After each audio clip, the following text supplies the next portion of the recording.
Good morning and welcome back to Margin. This morning I'm going to talk to you about the 9 benefits of utilizing a credit card for your purchases. So let's jump right into it.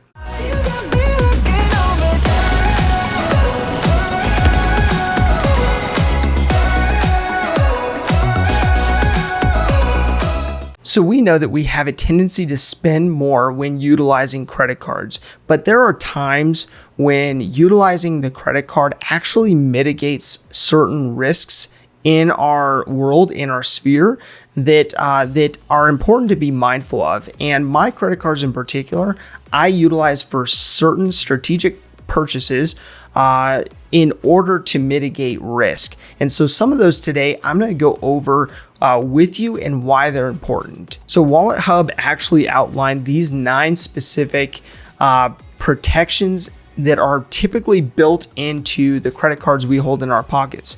And of course, as you go through this list, it's important for you to look at your specific credit card and see what protection your credit card is providing without charging you. So that's the first component. So as we go through this list, it's important for you to jot down what protections are typically in place and making sure that at no cost you are receiving the same benefit. So fraud protection is the first one on the list. This one in particular limits the liability to the card holder in the event that there is a breach to their credit card. And I've seen this happen with so many people that that this aspect of having that protection in place is really important, especially if somebody goes on a spending spree with your card.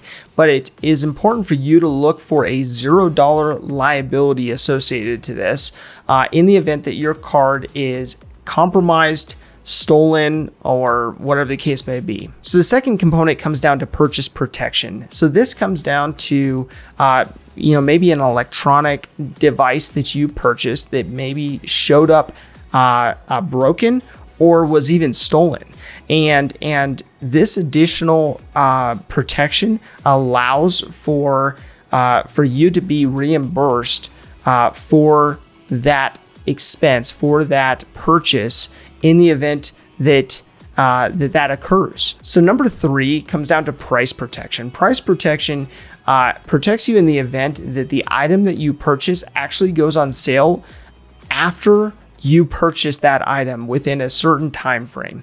So that is important from a standpoint of, if you're like me and you utilize coupons or search and look for sales, for things to be on sale before you purchase them, this is helpful. This gives you a level of peace of mind so that if that item does go on sale over maybe a 60 or 90 day period after you purchase it, they'll credit back that difference for that purchase. So the fourth component comes down to return protection. That allows you to actually get credit back on your statement if you went to a retailer to return an item that was no longer returnable. So my Chase card actually has this provision, and it's kind of a unique provision, but it's one to look for on your own card. So the fifth component comes down to travel insurance. This component is probably the most important component for me as I book all of my travel on my credit card.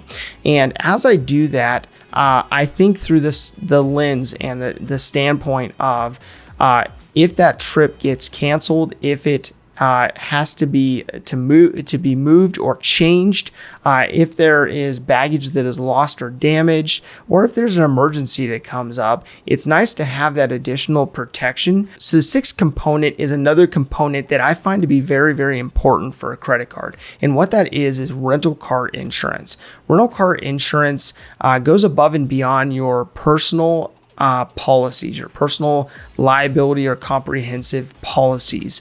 And what this does is it provides a provision in the event that the vehicle that you rent is stolen or is damaged and has a certain amount of time out of the useful life of that inventory for that rental agency.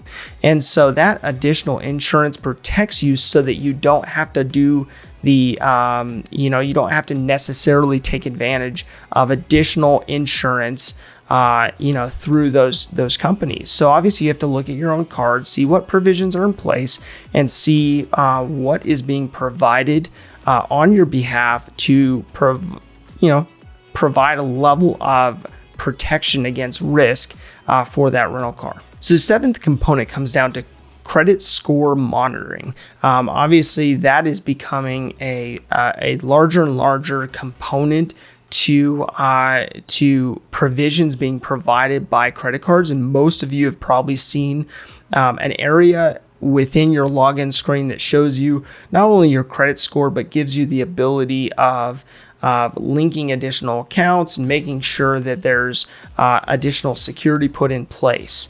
And so this insurance just protects you in the event that you have some kind of breach. And this is a provision that allows you to not have to purchase that insurance through a third party carrier outside of your credit card company. So the eighth component comes down to credit card payment protection. This one is important, especially in a volatile environment that we're in right now. Whereas if you have an issue with paying your credit card minimums, this protects you in paying those minimums or waiving those minimums so that you can figure out your path forward. And I think it's an important component for you to look at to see if you have some kind of provision in place in the event of a job loss or in the event of an emergency of some kind. So the ninth and final component to look at has to do with the extended warranty protection. And what this is it is protection above and beyond your manufacturer's warranty on things like appliances, on things like electronics. And this allows you to have a product that you purchased on your credit card that has an extended warranty provided through the credit card agency in the event that you have a failure of some kind of component that would have been covered under the warranty otherwise. So again, it's important for you to look at the provisions of your credit card in particular. This is not a comprehensive list, so you'll want to look through and see what benefits you get through your credit cards so that in the event of any of these types of occurrences happening, that you know if you are covered or not, and you have a level of peace of mind that comes with that coverage. So my call to action today is to look at your credit card from a standpoint of what risk mitigation, what protections are in place and provided for free or free of charge through your credit card company that then would protect you from these types of occurrences as well as others. And I would just encourage you to dig into that to see what benefits you have available to you in the event that you need to use them. If this information is helpful to you, please do like, subscribe, and hit the notification bell so that you're reminded to come back on a daily basis to improve in managing your personal finances. Thank you for your time. Enjoy your day, and we'll see you back here tomorrow.